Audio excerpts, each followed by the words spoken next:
Я сожгла себе все руки за $11 в час. Тогда мне казалось, все, я пришла к успеху. И потом я работала на клининге, убирала квартиры, хостелы. Здесь уже была критичная стадия, и поэтому я думаю, окей, я съем конфетку с марихуаной. У меня тогда началась паранойя, что я умираю. Свет в конце тоннеля, можно сказать, видела. Получается, я работала еще на одной тоже не самой легальной работе.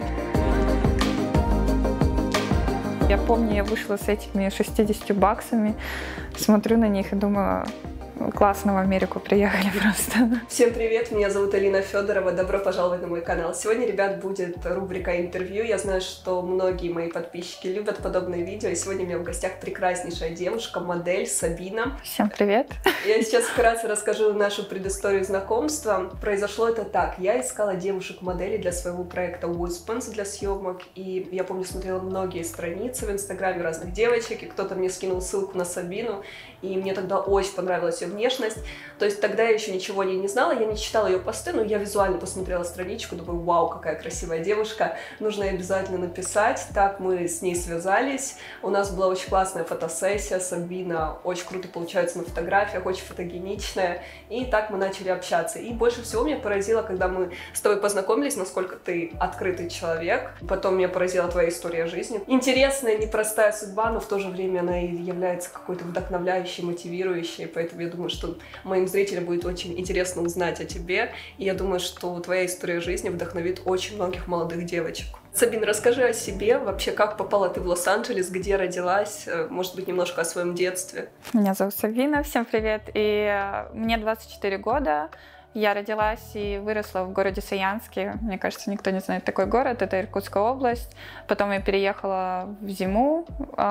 Выросла я со своей бабушкой до 14 лет. И потом переехала к маме. В Лос-Анджелес я попала случайно. Получается, у меня никогда не было никакой американской мечты, потому что многие едут покорять Америку. Я поехала со своим бывшим мужем. Он сказал, поехали в Америку. Я такая, давай, поехали. Собственно, вот так и приехали. И в итоге мой бывший муж вернулся в Россию, а я осталась тут. Недавно с командой Успенс мы проводили опрос среди аудитории, а также проводили десятки глубинных интервью. И что мы выяснили? Что 8 из 10 девушек ставят на первое место интересы другого человека, а не свои. То есть они думают о своем муже, о своем парне, о своих детях, о родителях, родственниках. И только потом начинают задумываться о том, что как нужно о себе заботиться, как нужно себя любить и так далее. А некоторые вообще об этом не задумываются. Ребят, это очень печальная статистика. Нужно в первую очередь научиться заботиться о себе, дарить любовь себе, уважать, ценить себя. И только тогда вы сможете действительно иметь ту энергию, тот ресурс для того, чтобы коммуницировать с другими людьми, для того, чтобы делать других людей счастливыми, для того, чтобы действительно строить гармоничные отношения и вообще в целом находиться в гармонии с собой. 12 февраля мы запускаем третий поток марафона «Упругие ягодицы». Я предлагаю вам принять участие, чтобы за 21 день вы смогли научиться выделить время на себя, прийти в форму к весне, полюбить спорт, сдвинуться с плато и добиться тела мечты, и научиться осознанно подходить к еде. Расскажи, как вообще началась твоя модельная история? Я знаю, что ты работаешь моделью довольно давно, в принципе, да? Ты же начинала не здесь, ты еще начинала в России. Я, получается, когда училась в школе, я всегда была такой супер скромной, стеснительной, и там у меня была травма детства, что меня никогда там мальчики на медленный танец не приглашали, то есть никакой там симпатии ко мне особо не проявляли. То есть ты не считалась там самой красивой девушкой? Нет, в школе? Но я была круглой отличницей, такая вся хорошая, примерная. При этом у меня были хорошие отношения со всеми там одноклассниками, но чтобы прям там любовь и все такое, у меня не было такого. Потом, я помню, я начала выкладывать фотографии ВКонтакте, там вот это вот селфи на фоне ковров. Там было пару каких-то удачных селфи, и мне стали писать, это в 9 классе, получается, стали писать модельное агентство. Тогда я жила с бабушкой, бабушка была таких консервативных взглядов, Советский Союз, то есть для нее моделинг — это прям проституция. Я думаю, для многих людей ее возраста это так. И поэтому я даже, в принципе, боялась ей сказать об этом, что мне там кто-то пишет. И плюс ко всему, я, в принципе, такой прям мечты, что я хочу стать моделью, у меня не было. И потом, когда я переехала к маме, мама сначала вроде как поддерживала меня, но потом тоже эта тема ушла на задний план. И в 16 лет я решила, все, нужно ехать в Москву, зарабатывать деньги. И тогда мы уже общались с агентством Star System. Они мне больше всего нравились из всех, кто написал мне. Но в итоге потом мне написали какие-то там парень с девушкой, что они модельные скауты, купили мне билет в Москву, сказали, что мне 16 лет, все, ты можешь лететь. Я никому ничего не сказала. То есть вот эта вот хорошая примерная девочка потихо пишет письмо маме, что мама, все, я уезжаю. Ну, я тогда сказала в Иркутск работать моделью, прости, бла-бла-бла. Взяла там на последние деньги за 300 рублей себе билет на электричку и поехала в Иркутск. Но потом мама меня перехватила в аэропорту. В общем, я не знаю, на самом деле, как бы сложилась моя жизнь, если бы я все-таки уехала, потому что потом мы списывались с директором агентства Star System, ну и он сказал, что эти 2 человека выглядят как эскорт-агентство. И он хотел меня забрать с аэропорта, но в итоге я как бы осталась в России. Уберегла от этого. Да, ну непонятно, как бы все было. И я, в принципе, считаю, что вот сейчас моделинг идет в правильном направлении, в том плане я не считаю, что там девушка должна строить активно свою карьеру, там, не знаю, в 14 лет, 15, 16, 17. А какой возраст бы ты рекомендовала девочкам? Вот когда лучше начинать? В принципе, можно попробовать после окончания школы. Но зная себя, знаете, вот мне было там, допустим, 17 лет. Мне казалось, что я все знаю в этой жизни, что я такая умная, что все, мне не нужно ничего советовать. По факту, как бы, это такой возраст, ты уверен во всем, но при этом ты можешь совершить очень много ошибок. И мне кажется, да, из-за этого там потом у девушек, не знаю, анорексия, подсаживаются на наркотики. То есть это все есть. Там бесконечные тусовки. Мне вот кажется насчет этого, что если тебя очень хорошо поддерживают родители, то тут как-то безопаснее получается. Родители знают, что ты работаешь моделью, то есть они интересуются твоей жизнью, они там в курсе, что за агентство, возможно, тебя иногда сопровождают, и мне кажется, это как-то делает твою работу более безопасной. Другое дело, когда если родители совсем не участвуют в твоей жизни, либо против моделинга, и когда девочка все это, знаешь, самостоятельно все делает, вот тут уже, ну, много рисков того, что может что-то пойти не так. Например, я знаю, у тебя есть дочь, мы об этом еще позже поговорим, и она уже занимается моделингом, да, с тобой, ну, то есть она еще очень маленькая, но тем не менее я вижу, что вы там, у вас совместные фотосессии, явно, что ты ее поддерживаешь в этом, и скорее всего, если даже она пойдет по этому пути, я думаю, ты ее будешь очень поддерживать, и вряд ли у нее будут какие-то проблемы, мне так кажется, что ты будешь явно активно участвовать в ее там работе и творчестве. Но мне кажется, что тут, в принципе, даже не столько от родителей зависит, сколько от самого человека. Потому что, когда, допустим, там девушка, живущая, ну окей, в Саянске, да, вырывается куда-нибудь там в новый город, в мегаполис, там все модели, не знаю, начинают тусоваться, ходить по клубам, там, ну, многие сидят на наркоте. На наркотиках очень многие. То есть сейчас, если вот эти вот модельные параметры, ну, стали более такие приемлемые для жизни, да, я знаю очень много историй, кто раньше, в те времена, когда там модели должны были быть очень худыми, они сидели специально на наркотиках, чтобы ничего не есть. Но я про то, что все зависит от характера. Например, я, в принципе, по жизни, то есть у меня есть какие-то жизненные принципы, которые я никогда не переступаю. Вот я знаю, что я хочу, я иду к этому. Плюс у тебя есть ограниченное количество ресурсов, и тратя время на какие-то такие сомнительное времяпровождения, у тебя нет ресурсов на что-то хорошее. То есть если человек такой ментально сильный, то тогда все будет хорошо. Насчет Алисы я думаю, на самом деле, насчет моделинга, вообще нужно ей это или нет. Давайте будем откровенны. Все равно ребенок сам примет для себя решение. Но в данном возрасте как бы все равно, получается, я за нее ответственна. То есть, да, у нас было очень много съемок, когда, например, не через агентство, а мне клиенты, с которыми мы уже работали, или там, не знаю, которые нашли меня через фотографов, мейкаперов, через Инстаграм, они пишут, что нужна мама с ребенком, и мы так снимались, уже сняли много видеореклам в основном, ну и фоторекламы. То есть тоже спорный вопрос, то есть в принципе раньше, до того, как она начала прям, ну, чаще так сниматься, ей нравилось. Но очень сложно донести 5-летнему ребенку, что ты вот сейчас пришел, тебе нужно там отработать 6 часов, и ты как бы за это деньги получаешь. Ну то есть ты не можешь там а-ля через полчаса такой, все, я пошла играть с кошкой, ну типа все. она не совсем понимает, что это работа, да? Это все равно ребенок, который воспринимает это как игру. Да, и плюс это еще для меня, вот, например, сам съемочный процесс, например, когда снимаете видеорекламы, и там говорят вот какие-то простые действия сделать, там дойти до одного места, взять что-то, дойти до другого места. То есть для взрослого человека это как бы просто. Для ребенка вот она пойдет, потом они начинают менять концепцию, там, посмотреть в другую сторону, и она это путается. В общем, мне кажется, что для нее это, в принципе, проходит более-менее нормально, но для меня очень много стресса. Как бы понятно, что тут мое мнение не особо будет учитываться, но я бы хотела, чтобы она вот там врачом стала, я не знаю.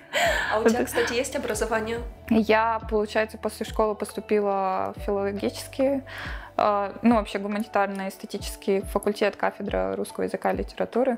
По мне сейчас не скажешь. Любишь литературу? Да, я всегда любила литературу, но, получается, вот я, да, год отучилась, тоже у меня вот ради принципа было закрыть 2 сессии на отлично, и все, и потом уехала в Таиланд. Это связано с рождением дочери? Нет, ну, то есть я вот, когда училась, я была беременная, обе сессии закрывала беременная. Прям последнюю сессию я закрыла. На каком сроке ты уже была? Вот последнюю сессию я закрыла, и в этот же день меня положили вечером в больницу, и через неделю я родила. То есть ты на сессии прям до последнего, да. С таким животиком? Да, было тяжело в том плане, что первый триместр у меня был токсикоз, и я там не могла ходить на первые пары, еще никто не знал, что я беременная. Сколько тебе лет было, когда ты забеременела? Почти 18. Почти. Я говорю, что это из разряда, знаете, вот мне было, 17-18 лет, я честно скажу, что мне казалось, что я понимала в жизни больше, чем сейчас. Умный человек всегда будет сомневаться в чем-то. То есть, и тогда я была настолько уверена, что все понятно, знаете, белое это белое, черное это черное, и все. Больше нет вариантов. У меня мама, мы с ней в очень хороших отношениях, несмотря на то, что как бы росла я с бабушкой. Но она достаточно такая жесткая женщина. И мой бывший муж, получается, мы с ним начали встречаться, когда мне было 16 лет. И он, можно сказать, год с ней разговаривал о том, чтобы, когда я поступила в университет, мы жили вместе. То есть я начала с ним жить почти 18 лет. То есть мне 17,5 там было. Мама сначала такая нет-нет, но он знает подход к женщинам, и все. В итоге он уговорил маму. И получается, где-то за полгода до того, как мы Алису сделали, он начал разговаривать про детей. Я всегда как-то ментально была взрослее других людей, видимо, потому что у меня такое детство было с разными там проблемами. Он такой, ну давай делать детей. Я такая, да, нет. Сколько ему лет было? 21,5. Как-то рановато он детей захотел. Он тоже, вот на самом деле, мне кажется, что как будто он в то время был ментально взрослее, чем сейчас. Я не знаю, как вот так. Но потом в итоге, ладно, будем делать детей. Вы осознанно сделали Алису, когда тебе было 18 лет? Да, почти 18, еще 18 не было. То есть ты реально хотела тогда ребенка? Прям вот. Я не знаю, что я тогда хотела. Я просто любила человека, и как бы он что-то хотел. То есть ты думаешь, что в какой-то степени это было его давление, ну, либо его влияние, скажем так, больше? То есть, может, я как-то подсознательно боялась его потерять или что-то еще. А как ты думаешь, может быть, его желание иметь ребенка, это его был подсознательный страх тебя потерять в какой-то степени? Потому что иногда мужчины хотят ребенка от женщины не потому, что они ребенка хотят, а потому что чтобы они удержать думают, женщину. чтобы удержать женщину. Может быть. Первый триместр у меня был ужасный. Я была эмоционально нестабильна. Мне казалось, что все, моя жизнь закончилась. То есть я вообще не понимала, что происходит. Ну, то есть я не была к этому готова. Я разговаривала со своими знакомыми, с другими женщинами, что очень многие чувствуют это. И неважно, сколько тебе лет, там, в 17 или там 35. То есть, что вот это вот какая-то ответственность. И даже люди, которые там планируют детей, долго к этому идут, и все равно у них вот какой-то шок. Ну, типа, и непонятно, что дальше будет. Ну, то есть реально непонятно. А здесь у родителей не было шока? Они еще не знали. Когда они узнали их реакцию? Его родители и твои родители? Я помню, что мы сказали, окей, мы сначала распишемся, 18 лет. И я помню, что мы расписались, но родители знали, понятно, что мы собираемся расписаться. И я помню, мы собрались все, И Богдан встает и такой говорит, ну вот, Сабина беременна. Все такие, ну мама говорит, ну я догадывалась. Ну ладно. Ну то есть все, в принципе, нормально отнеслись. Подожди, не совсем поняла. То есть вы расписались и затем рассказали, либо нет, либо это до росписи произошло? Расписались и рассказали. То есть вы по-хитрому сделать. Скажи, как ваши родители отреагировали в целом? Вот у кого реакция была более позитивная? У твоих родителей, либо у его, либо обе семьи хорошо отреагировали? Все нормально отреагировали. То есть мы уже, получается, вместе были 2 года почти. Ну и тогда мы там не особо так ругались или что-то еще. То есть была любовь. Помнишь свою беременность в целом? Как тебе удавалось там и учиться, и вот быть в таком состоянии? Ты можешь сказать, что, например, тот факт, что ты была такая молодая, тебе наоборот, может быть, это даже помогло в плане физического состояния, что, может быть, больше сил было, больше ресурсов, потому что, например, люди помоложе, они быстрее восстанавливаются. У них еще, они могут, да, там, как мы знаем, тусить ночью, утром, пойти на учебу, в то время как человек постарше, он уже не может это. Как ты думаешь, в этом плане молодость была преимуществом? Могу сказать, что, допустим, чисто с точки зрения ребенка, понятно, что некоторые люди там, вот как ты там здоровый образ жизни ведешь, занимаешься спортом, да, не пьешь, не куришь. Но очень многие там свой организм изнашивают. Соответственно, когда я в том возрасте была, я никогда не пила, никогда не курила. То есть у меня организм был максимально чистый. Соответственно, очень гораздо больше вероятности родить здорового ребенка и восстановиться. Как мне удавалось совмещать, это из разряда, как мне удается совмещать сейчас. То есть, в принципе, я по жизни всегда была такой, что, да, есть трудности, но окей. То есть, если надо, ты берешь, делаешь. Я плохо себя чувствовала, но все равно ходила, училась. Но я могу сказать, что вот после, получается, 1-го триместра токсикоз резко закончился, и мне кажется, вот 2-й триместр это был период времени самый счастливый в моей жизни. То есть столько мотивации, сколько у меня тогда было, мне кажется, у меня никогда не было. И я чувствовала себя счастливой. То есть мы жили тогда в маленькой квартирке в Иркутске, в Зеленом береге. Мы гуляли, я не знаю, в этих пуховиках по сугробам, там что-то ходили. То есть Богдан, там, не знаю, был заботливый, шнурки мне там завязывал, массаж делал. Перед этим волосы держал. То есть он был идеальный прям. А расскажи, когда Алиса была маленькая, тебе помогали родители, муж? Мы, получается, много переезжали. То есть, когда Алисе было 2 месяца, мы переехали в Таиланд. Я летела одна с ней в самолете. То есть Алиса с 2 месяцев летает. Мы даже паспорт кое-как сделали, потому что она еще там, мы делали в месяц. 1,5 она не держала голову. Нам приходилось сзади поддерживать ее голову, чтобы она получилась на фотографии. В итоге, когда мы жили там иногда помогала няня, потому что я там еще начала моделить. Тогда бывший муж помогал. Вот. Потом мы вернулись в Россию. Особо никто не помогал дальше. Вообще, в принципе. А вот что касается Алисы, она спокойный ребенок? Я знаю, что многие девушки рассказывают, там, они вообще 1-й год не спят по ночам, вообще ужас ужасный. Как у тебя было с этим? Я помню, как Алису, когда забрали, она вот 1-ю неделю была самый спокойный ребенок. Я еще всем звоню, а я была очень беспокойна в детстве. А бывший муж, он был, все всегда говорили, что он прям супер спокойный. И я звоню, ой, да я так рада, она, наверное, Богдана, она такая спокойная. Вот она поест, поспит. И потом после недели началось вообще. До года было очень тяжело. То есть она постоянно просыпалась, постоянно плакала. То есть она была не из тех детей, кто там дашь игрушку, погремушку, и она будет лежать. Но я все равно я успевала и убираться, и готовить, и с ней. Так тяжеловато было. Но потом со временем легче и легче. И сейчас она, мне кажется, самый офигенный ребенок. То есть она вот как с ней можно договориться всегда, по крайней мере. Сколько ей лет? 5,5 лет. А расскажи, как у тебя сейчас отношения с мужем? Ой, такой тяжелый вопрос. Получается, в конечном итоге ушла я. Там очень тяжелая история была. Ушла я, получается, почти 3 года назад. Но мы пытались еще как-то там сойтись, наверное. Алисе было 2 года? Да. В январе 2020 года он вернулся в Россию, то есть я его с того времени не видела. Я вообще, в принципе, в жизни пытаюсь всегда понять других людей, то есть даже если там они делают какие-то не самые хорошие вещи или там зависимости у них там, я как бы это все понимаю, и, в принципе, я терпимо к этому отношусь, к тем людям, которых я люблю. Но у него вот это, видимо, обида была, потому что в конечном конечном итоге я ушла. Когда мы начинали общаться, все сводилось к тому, что на меня начинался литься какой-то негатив. Он иногда интересуется, да, жизнью Алисы? Там, да, с днем рождения он ее поздравляет. Ну да, но типа материально он никак не помогал никогда. У него нет возможности помогать, либо нет желания? Ну, я думаю, возможности нет, потому что он вернулся в Россию относительно там зарплат в России и деньги в Америке — это разные вещи. У меня вот с детства заложилось, мне запомнилась эта вещь, что, допустим, мой отец, он тоже не особо помогал, и вот там мама звонила, говорила, чтобы он там отправил элементы или что-то такое. Вот у меня вот это заложилось, что мне не надо, типа, мне проще пойти и заработать. То есть ты никогда и не ожидала от него ничего и не хотела особо? Ну да, там мне говорят подать на элементы, ну, типа, и что, зачем? А как ты думаешь, как на твоей дочке отразилась ситуация с мужем? Она скучает по папе, либо она это принимает, нормально относится? Она до, я думаю, где-то 4,5 лет вообще особо, ну так, могла вспомнить.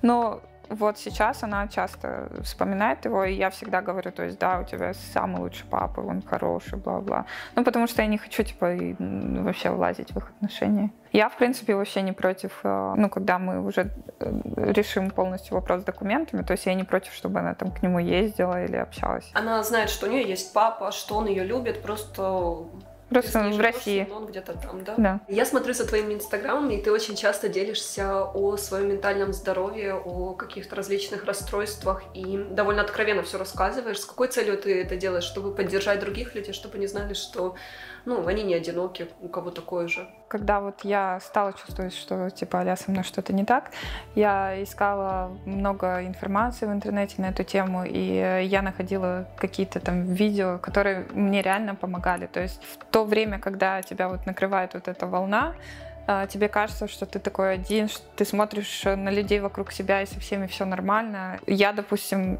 когда рассказываю, мне сразу приходит обратная реакция от людей, они пишут, что да, вот я чувствую то же самое, спасибо, что делишься. Это всегда реально не то чтобы приятно осознавать, но, по крайней мере, дает какие-то силы жить с этим, когда ты видишь, что кто-то с этим тоже живет. А тебе психотерапевт поставил какой-то конкретный диагноз? В моей голове, если что-то случается, я всегда вижу какой-то самый худший конец. Там, у тебя развилась тревожность? Новый год, мой бывший муж поехал за елкой, там время 7 вечера, 8-9, его нет, я думаю, все, его убили, он попал в аварию, ну, он там не отвечает, я ж не думаю, что там телефон мог разрядиться. А по итогу он там ездил по лесу, накурился травы и выбирал елку. Ну, то есть, а в моей голове все, я все раздуваю там до масштабов катастрофы какой-то. Я вот была таким каким-то тревожным человеком, но, в принципе, в моей жизни было много факторов для тревоги. Что у тебя произошло такого, когда ты впервые обратилась к психологу? Получается, когда начался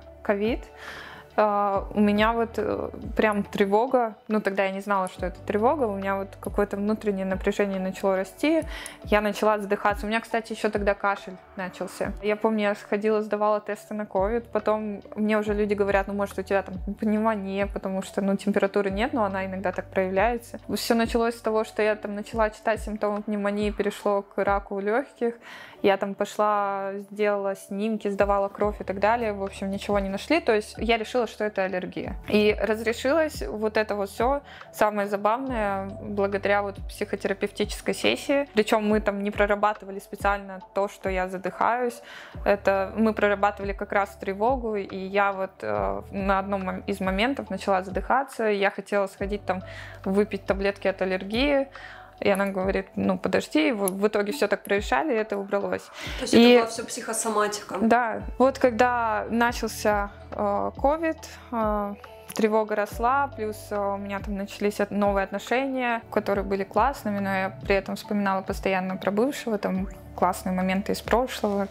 И в итоге у меня тревожность становилась все больше и больше. И я в какой-то момент думаю, окей, мы живем в Калифорнии, Лос-Анджелес, где все вот этот вот калифорнийский вайб, знаете, люди курят траву. Я изначально по отношению к себе, я негативно отношусь там к наркотикам и к алкоголю. Но здесь уже была критичная стадия, и поэтому я думаю, окей, я съем конфетку с марихуаной. И у меня уже был негативный опыт с марихуаной. Я попробовала 16 лет, и я после этого не пробовала, потому что у меня тогда началась паранойя, что я умираю и так далее. Свет в конце тоннеля, можно сказать, видела. И я помню, что вот я съела чай с этими конфетами, нужно реально быть осторожнее, потому что это не покурить косячок. Ну, правда, потому что я очень много ужасных случаев слышала про эти конфеты. Там, типа, больше концентрация? Я не курю, но, типа, мне так люди объясняли. То есть, когда куришь марихуану, ты можешь как-то контролировать, сколько там затяжек. А здесь тебя вот как-то возьмет, как это твой организм отреагирует, ты не можешь это контролировать. 20 минут проходит, конфетку не взяла, я думаю, ой, думаю, еще съем. Но я, кстати, даже, по-моему, не полную конфету съела, то есть она такая длинненькая была. Я помню, я пошла в туалет, и дальше вот просто вот как меня как-то накрыло, вот все вокруг вот это вот нереально. Дикая тревога, страх смерти, потеря контроля, боясь сойти с ума. Но я понимала, что это как бы от марихуаны. Я думаю, окей, у меня уже был плохой экспириенс, значит, у меня скоро все будет нормально. В итоге это длилось долго, я не помню, как я заснула. Я там забрала Алису из садика, то есть я все эти вещи сделала. Со стороны, мне кажется, я выглядела нормальным человеком, то есть меня даже этот бойфренд не узнал, я ему не сказала, я же, типа, это мать, адекватный человек. Типа, я же не скажу, ой, чувак, извини, я тут конфет переела с марихуаной.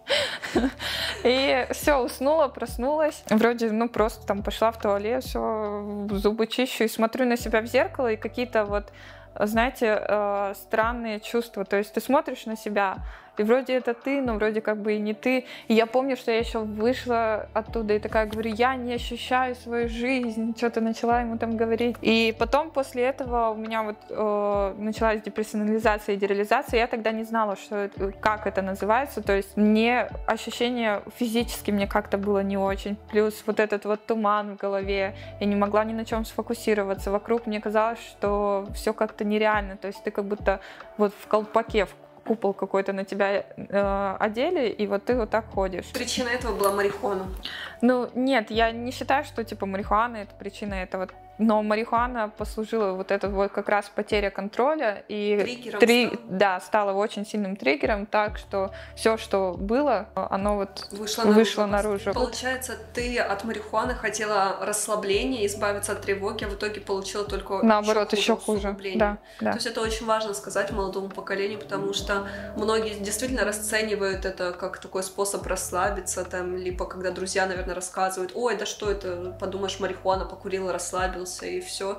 И многие недооценивают серьезность того, что может потом произойти, потому что на каждый организм это по-разному. Своя реакция. Ты бы сама справилась без психотерапевта? Мне кажется, да. Я не скажу, что, возможно, я еще не нашла такого прям психотерапевта, который прям мне действительно помог. Просто я прочитала кучу книг, я посмотрела кучу видео. С одной стороны, это хорошо, что да, я там знаю, что со мной происходит, я знаю, как с этим там бороться, хотя вот эта вот борьба, это как раз наоборот усугубляет. Но с другой стороны, я вот буду говорить о невротиках, да, когда ты невротик, тебе наоборот нужно перестать фокусироваться на этом, перестать вот это вот читать, искать диагнозы, что с тобой не так. Еще такая штука, я тоже за собой замечала, вот я люблю там, ой, у меня сегодня спина заболела, завтра у меня тахикардия, послезавтра там еще что-то. Тоже одна из таких главных правил при жизни с неврозом, это то, когда ты не рассказываешь о своих симптомах. Не рассказываешь. То есть тебе нужно жить жизнью нормального человека без вот этих вот проблем. Как ты считаешь, твое состояние как-то сказывается на дочке? Она тоже растет, вот с тревожностью, мне кажется. Потому что, это всегда так, типа, допустим, когда вот она болеет, у меня начинается обострение. То есть у меня дома 4 градусника разных, потому что они все 3 таких, которые бесконтактные. А ты начинаешь навязывать вот эту свою тревогу на нее? Я просто вижу, что вот, допустим, я говорю, вот эта вот тревога там про здоровье, она же видит, что там я, допустим, вот эти витамины пью там и все такое. Когда вот что-нибудь ей говоришь, там, допустим, там убраться, она такая, ой, мама, сердце заболело. За правой стороной говорю, сердце слева. Допустим, она не получает внимания, и она может там сказать, ой, живот заболел. И даешь ей витаминку, там посидишь с ней, поговоришь, там поцелуешь это. Ой, прошло через 10 минут. Ты моя любовь, я тебя люблю, и ты мой подарочек.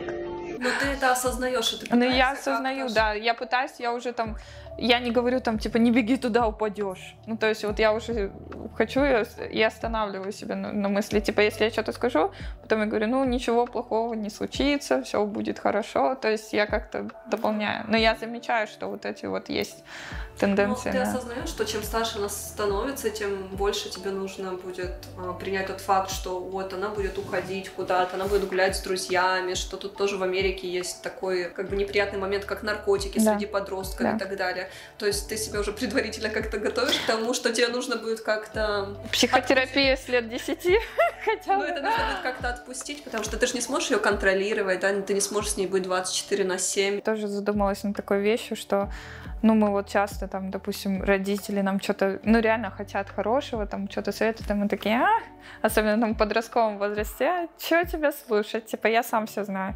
И я вот думаю, вот так вот ты ребенка ростишь, сидишь, там, он болеет, ты за ним ухаживаешь, там, не знаю, учишь его чего-нибудь, там, убираешь за ним, кушать готовишь, там, все вот это, а потом человек тебе такой, все, до свидания. Ну, это, да. Это естественно. Ну, приму, наверное, но я думаю, что, типа, я буду психотерапевта точно с лет 10. Кстати, такой вопрос, а если бы ты узнала, ну вот Алиса приходит 18 лет, как ты, говорит, я беременна, мама. Нормально. Твоя реакция? Нормально, воспитаем. То есть ты ее максимально поддержала, как тебя? Да, я в принципе, родители? я не могу сказать, что меня прям максимально поддержали, да, они отнеслись нормально, но я говорю, у меня не было такого ощущения дома вот этого вот поддержки, опоры какой-то, что вот что случись, допустим, когда мы там первый раз с бывшим мужем расстались, когда Алисе там было месяц где-то, ну вот так. И я помню, что я осталась у мамы, и мама вот это вот, я тебе говорила, нужно в общежитии жить там и так далее. Какое-то угнетение, то есть не поддержка, а угнетение. Ну, если бы у меня Алиса забеременела, ну ладно, типа, что делать? Но я маму люблю. Ты вот какие отношения выстраиваешь? То есть тебе бы хотелось, чтобы вы всегда были как подружки, либо ты наоборот такая вот мама-авторитет, либо вот как ты с ней выстраиваешь? Ну, мне кажется, прям такой, знаете, вот я такая мать. Ну, у нас все равно разница в возрасте не такая уж большая, как бы. Блин, ну как бы что есть, то есть. Но для меня важно все равно, вот, допустим, с мамой, и, по крайней мере, я знаю, что я могу ей позвонить, и у меня может хоть что в жизни случиться, да, если она мне там не поможет, но хотя бы она может выслушать, я ей могу хоть о чем рассказать. И для меня это важно, чтобы там, да, она там что-то у нее случилось, она может мне там позвонить, прийти, сказать, как есть все. То есть ничего там от бабушки нужно было как-то там скрывать, все вот это вот, обойти как-то там другими словами сказать. То есть для меня это важно. Первое. И второе, вот про авторитет, это вообще, в принципе, я стала замечать, вот когда даже на работу прихожу, вот есть, знаете, типы начальников, которого боятся и делают что-то хорошо из-за страха.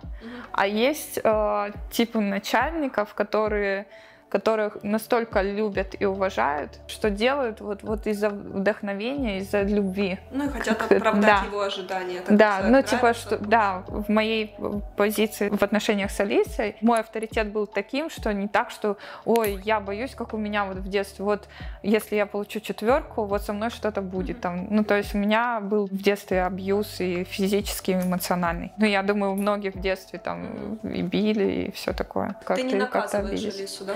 Нет. Я могу сказать, что за 5 лет были такие моменты раза 2, когда вот я по жопе дала.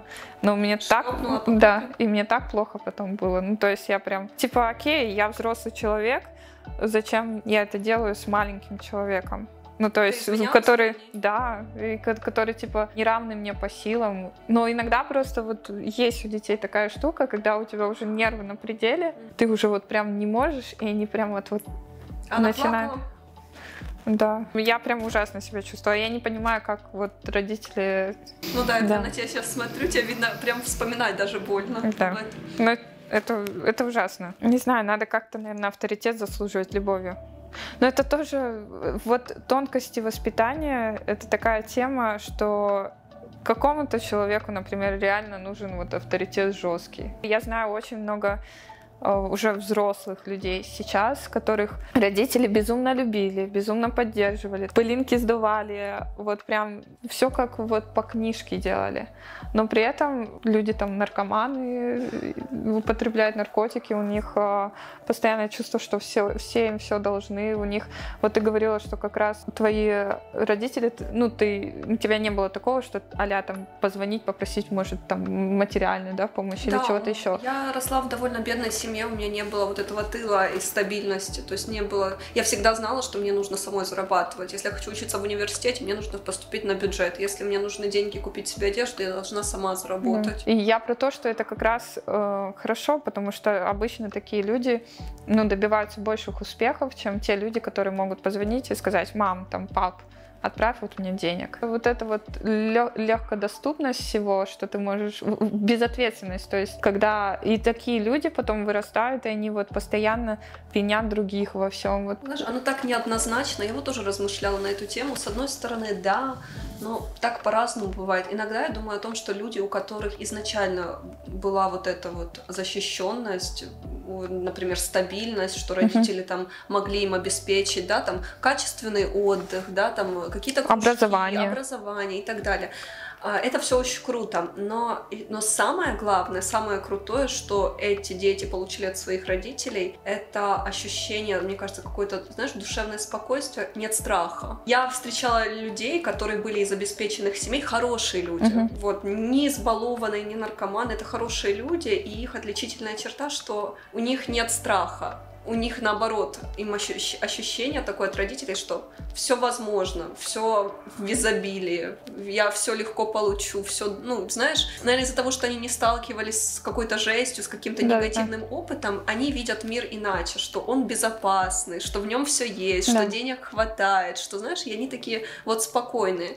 Но, опять-таки, это при правильном воспитании, то есть это... Безусловно, есть, когда родители избаловывают своих детей, то есть они им дают все чересчур и не прививают какие-то принципы. Но я считаю, что часто такое происходит, когда родители пытаются откупиться от детей с помощью денег. Ну, грубо говоря, родители не занимаются воспитанием, реально не занимаются, но деньги есть в семье, и они говорят: вот, все, вот тебе няни, вот тебе деньги, вот уезжай. Да, вот занимайся чем хочешь, вроде бы у ребенка все есть, а любви нет. Нет, да. Им никто не рассказывает, не прививает нужные принципы. И, возможно, модель в семье, поведение родителей, она какая-то не такая, как нужно. Дети же, они как губка, они впитывают то, как ведут себя родители. Безусловно, если это обеспеченная семья, да, опять-таки достаток есть, но родители друг друга не уважают. Если там есть манипуляции, абьюзивные какие-то отношения и так далее, опять же, это дети все перенимают. Да, на детей. В идеальном варианте, в идеальном мире, когда это обеспеченная семья, которая хорошо воспитывают детей, то я могу сказать, конечно же, это лучше, нежели семья, где все окей, но, например,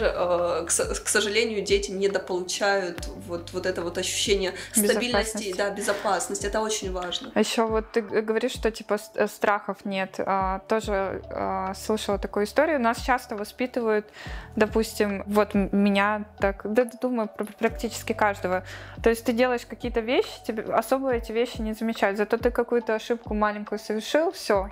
Вот там, не знаю, 2 получил, все. Разбил тарелку, конец света и так далее. И в итоге потом человек вырастает, и он просто боится ошибаться. А то, что он боится ошибаться, он просто боится что-то начинать. Вот у меня такое есть. Я слышала историю, я не знаю, это писатель или какой-то... Возьмем просто человек. И у него там 2 или 3 детей, я тоже уже не помню. И вот каждый раз, когда дети приходили домой со школы, они там устраивали ужин, вот садились за столом, и он просил говорить, ну, что плохого, вот какие ошибки они сегодня совершали. И не так, что типа вот мы же привыкли, ну вот, там хорошие какие-то, да, там я там 5 получил, вот, я такой молодец.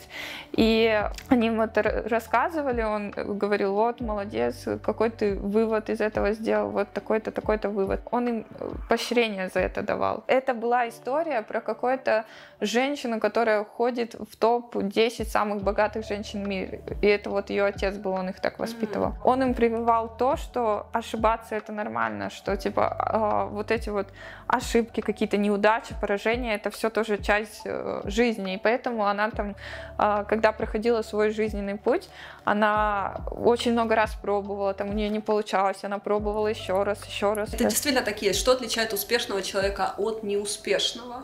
Просто успешный он пробует много раз. Даже когда у него что-то не получается, он терпит поражение, он все равно делает до тех пор, пока у него в итоге это не получится. И действительно, многие люди после того, когда они сталкиваются с какой-то неудачей, они часто просто говорят: ну все, это не мое, я больше это делать не буду, потому что просто страшно. Так и есть. Например, я уже рассказывала о своем примере, когда я получила права 4 года назад, когда я впервые села за руль, и тогда я попала в небольшой ДТП. Это вечером произошло, потому что, знаешь, водить ночью, когда это впервые, это немножко иначе, нежели днем. И у меня была дезориентация.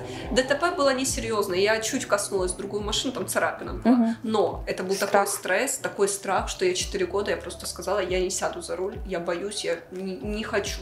Я просто хотела себя обезопасить от вероятности получения такого стресса вновь. Хотя, по сути, это было крайне неправильно, потому что это абсолютно нормально. Люди часто, когда они впервые садятся за руль, они попадают в такие ситуации, где-то по царапину сделала, где-то это. Люди с 30-летним стажем вождения попадают. Да, и это касается всего. Отношений. Мы обжигаемся в отношениях, мы боимся этих отношений. Иногда то, что мы боимся, это как раз может как-то в лучшую сторону изменить нашу жизнь. Также там, допустим, боишься ты начать какую-то новую работу, там боишься переехать в другой город, там боишься то есть нужно иногда идти в этот страх, и твоя жизнь, реально может измениться кардинально в другую сторону. Сабин, расскажи, когда ты впервые осознала, что ты красивая? Я очень долго не принимала вообще свое тело. Я стеснялась своих зубов, своего носа. В принципе, с лицом более-менее меня все устраивало, кроме зубов, а вот фигура у меня раньше никогда не устраивала. То есть, несмотря на то, что даже когда я была супер худая, там стали 57, у меня всегда были бедра. Они были, телосложение такое. Хоть ты убейся. Спорт, не спорт, это мышцы накачиваются, я не знаю, что нужно было делать.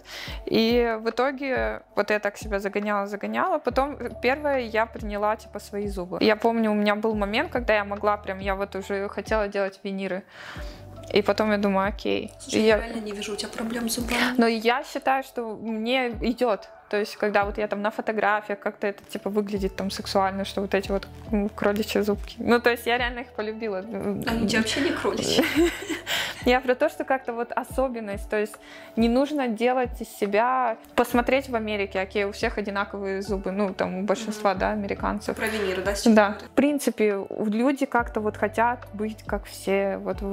Этот какой-то идеал вымышленный, хотя никакого идеала нет. И я так подумала: окей, мои зубы, буду так жить. Я не сделала виниры. Думаю, зато мои зубы. С лицом, в принципе, у меня так все нормально было. Фигуру я очень долго принимала. Мне кажется, я приняла только последние, наверное, несколько месяцев. В какой-то момент я прям так... Мне классно стало. Причем я была худее гораздо, я была в форме, с прессом и так далее. Но в какой-то момент я так смотрю, ничего так, да. Допустим, мне не нравилась моя попа никогда, хотя я всегда комплименты, больше, допустим, иду на съемку, все всегда просят повернуться. То есть у меня стало много даже работ, меня всем берут. Всем твоя попа нравится. Да, то есть она всем, я такая: окей, интересно. А как ты думаешь, кто тебя внушил такой комплекс? Почему тебе пришло в голову, что у тебя некрасивая фигура или что-то с ней не так? Окей, бабушка всегда говорила, что я худая, даже когда... это бабушка. Бабушка мы всегда. Да. Я помню, мы с моим дядей, он худел, и я с ним за компанию начала заниматься бегом в 8 классе, наверное. Да, после 8 класса. И мы каждый день бегали, плюс я домой еще приходила, воркауты какие-то делала. И я потом пришла в школу, я реально накачала себе все. Я пришла в школу, и мне стали как раз и мальчики, и дяди мои надо мной подшучивали, с моими бедрами, так скажем. И у меня это воспринималось в то время, то есть тогда мода еще была типичная анорексичка, это все, эти худые кости. И для меня это воспринималось не как комплимент, а как что-то ужасное, что я прям бегемот такой. И вот тогда у меня началось, что все, мне там нужно похудеть, я могла не есть. Вот эти группы типичная анорексичка, выбрасывала еду, там что-то было вроде анорексии. То есть навязанные стандарты все-таки на тебя давили? Да. Я считаю, что несмотря на тот хаос, который происходит сейчас в мире, все-таки в плане вот принятия себя, внешности, там, ментальных штук каких-то, все равно все двигается в гораздо лучшую сторону. В правильном направлении. Да. То есть тебе моделинг помог в плане уверенности в себе? Ну, окей, ты там дома можешь, да, одеться, как тебе комфортно, там, накраситься, как тебе комфортно, там, волосы, не знаю, расчесать, как тебе комфортно, но по факту модельная работа, тебе зачастую приходится одевать одежду, которая тебе не нравится, но при этом тебе нужно там показать себя в лучшем виде, то есть все равно быть уверенной в себе. Я как-то привыкла к тому, что да, там растяжки, целлюлит, там бедра, не бедра, люди смотрят всегда вокруг, ты там снимаешься на улице, постоянно толпы людей, переодеваешься на улице. И как-то в какой-то момент мне так просто стало наплевать вообще, и уверенность в себе как-то выросла. Потому что раньше я вообще вот прям зашуганная была такая. И я знаю, что многие женщины живут по такому принципу, типа а-ля вот я похудею, вот я сейчас буду заниматься спортом, например, вот чтобы, знаете, похудеть. Вот там у меня есть 3 килограмма, вот я позанимаюсь спортом, похудею, и все, и потом забью. И в какой-то момент я уже так задолбалась вот от этих качель каких-то, ну да, теряю я вес, там не теряю, даже когда потеряю, это все равно уверенности по факту никакой не придает. За питанием я плохо слежу, у меня типа не хватает вот этой вот концентрации, я ненавижу готовить и все такое. Но вот в плане спорта я стала ходить на спорт, заниматься там йогой, не потому что типа я хочу похудеть, а потому что я так себя чувствую лучше. То есть я чувствую себя физически лучше, я чувствую себя ментально лучше. И я не ждала быстрых каких-то результатов похудения. Я вообще от похудения там или что-то от фигуры. Просто дело для здоровья. Да, дело для здоровья. Но все равно вот даже несмотря на то, что там вес может остался тот же, но я, допустим, к зеркалу подхожу, и я вижу, как качество тела, допустим, улучшилось, все равно мышцы там. Ты себя, в принципе, как-то увереннее, сильнее чувствуешь, здоровее. Это важно, потому что я была худее там на 10 килограммов, и я не могла, не дай бог, в купальнике выйти там на океане. Но... Ты стеснялась там? Да. То есть я реально стеснялась. У меня рост 178, я весила 53 килограмма. Ну, это очень мало для такого роста. Так как здесь коммерческий рынок, здесь как раз зачастую берут там размер S, вот такой 42-44. Когда берут слишком худых, там нужно постоянно подкалывать одежду. Вот это вот прищепочки. А у меня все так село, раз, все, не надо ничего подкалывать. Да, там вот эти вот свадебные платья. Ну, здесь как-то в Америке реально рынок очень такой гибкий, и даже там по росту. Вот я прихожу, я всегда самая высокая. У нас там, не знаю, в России ты должна быть идеальной. Параметры, не дай бог, там, если ты там ниже 176, чтобы 88 бедра были. Волосы идеальные, кожа идеальная, все идеальное. В Штатах такого нет. Агентство может сказать, что... Оно даже не может сказать что-то, оно тебе ничего не должно говорить, оно просто, когда при подписании контракта они тебя, окей, могут не взять там из-за твоего телосложения, например, но при этом, если, допустим, это в Лос-Анджелесе, так, в Нью-Йорке как бы по-другому, там в Нью-Йорке все равно больше хай-фэшн и все такое. Здесь, допустим, если ты уже подписала контракт с агентством, и ты вдруг поправилась, тебе агентство не имеет права, например, как в Таиланде, там, допустим, ты поправилась на килограмм, раньше так было, я не знаю, как сейчас, ты поправилась на килограмм, и тебе говорят, там, мы тебе не будем, там, pocket money выдавать, потому что вот пока не похудеешь, или там у тебя... Да. Чтоб не на что было. Берем деньги, тебе не на что покупать. А здесь, если, то есть реально, если тебе агентство скажет, типа, милочка, похудей, как бы, ну реально уже, ты можешь пойти еще подать на них в суд, и, типа, они так не могут делать. Можно раздуть скандал туда, конечно. Безусловно. Ну, они скорее, если им что-то не нравится, они просто перестанут с тобой сотрудничать, да, но не скажут причину. Да. Лос-Анджелес очень гибкий в плане работы. А плюс-сайз моделей сколько? Там да, сейчас каждой компании нужны плюс-сайз модели. Да. Я смотрю на них, они такие красивые. Меня всегда удивляло, во-первых, состояние кожи Типа вот кожа у них прям такая, я думаю... Ну, скажу откровенно, я с разными плюс-сайз моделями работала. Я работала с теми, которые прям реально все было круто, все подтянуто. Работала с одной девочкой на нижнем белье, у которой было прям очень много растяжек. И знаешь, и окей, она снималась реально для такого же, ну, сексуального нижнего белья, и эта девушка была абсолютно раскрепощенная. Вообще круто позировала, улыбалась, вообще не стеснялась, в раздевалке голой ходила. Тут такое принятие, которому многим девочкам прям учиться и учиться нужно этому. На что маркет рассчитан? В принципе, все равно в Америке. Это в Лос-Анджелесе, окей, все такие, ну, достаточно много людей, кто там хайкает, такие подтянутые, спортивные и так далее. Если поехать в другие штаты, то... Да, безусловно, люди разные. Поделись какими-то своими бьюти-секретами. Вот ты работаешь моделью, да. Все равно внешность, как ни крути, это то, на чем ты зарабатываешь деньги. Макияж и фотошоп. На что ты больше всего тратишь? Ну, я, в принципе, шопоголик. Вот если говорить про уход за собой, все-таки больше ты на вещи тратишь, нежели, например, уход? Мне пофиг на косметику. У меня вот есть там тушь, которую я всегда беру, покупаю, потом там, допустим, я работала с Котом Барнсом, и у меня, в принципе, практически вся косметика от них, они мне прям Ты про декоративную? Да. То есть я не заморачиваюсь на этом, у меня не супер много косметики, но вот в плане ухода за кожей, вот это у меня бзик, потому что страшно стареть. А смотри, по декоративке, вот твой must-have, чем ты пользуешься каждый день? Если губы, то вот Teen Benefit, это вообще. Ну, я просто люблю, когда губы, типа, выделяются, и он всегда просто, ты нанес, и они, типа, дает свет, и он держится, ты можешь пить, есть, делать, что хочешь. По декоративке Scott Barnes, господи, реклама. Ну, то есть у него реально офигенная косметика, и что самое крутое, получается, у нас с ним было 5 съемок, и он всегда красил только своей косметикой.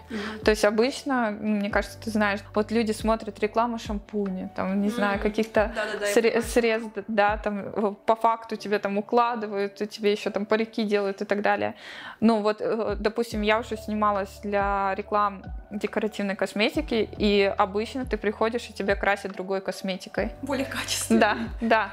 А здесь ты приходишь, и тебе реально красят той косметикой, которую ты грубо говоря, представляешь. Если ты придешь сниматься для Maybelline, тебя будут красить Диором. Ну да, это да, это так и есть. А брови там что-то подкрашиваешь? Брови, мне еще нравится Glossier. Брови, вот там есть, гель? Да, гель для бровей, он такой, там разные цвета, есть прозрачный, круто держит. Но я вообще брови, типа, не особо трогаю. А что касается ухода за кожей? Это сложно.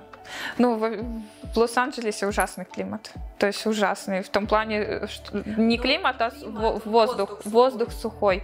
То есть сохнет все и везде. Волосы сохнут, кожа вот ужасно. Вот ты просыпаешься, я уже витамины эти колола. То есть, да, в какое-то время держится, но потом вот эта вот сухость. У меня must-have сейчас нет. Я пробовала, кстати, Барбара Сторм. Да. Я еще массаж для лица делаю. Массаж, да, это круто. Да. Потому что, ну, я склонна, я даже сейчас, вот, допустим, в те дни, когда там у меня ПМС, в принципе, там не высыпаюсь, я сразу отекаю, то есть я склонна к отечности, в принципе. Из-за этого вот я стала делать массаж как-то более-менее получше. Вот я смотрю на твою кожу, мне кажется, ты не склонна к акне, да? У тебя довольно все ровненько, да, чистенько. Но у меня кожа сухая. Вот это вот плохо.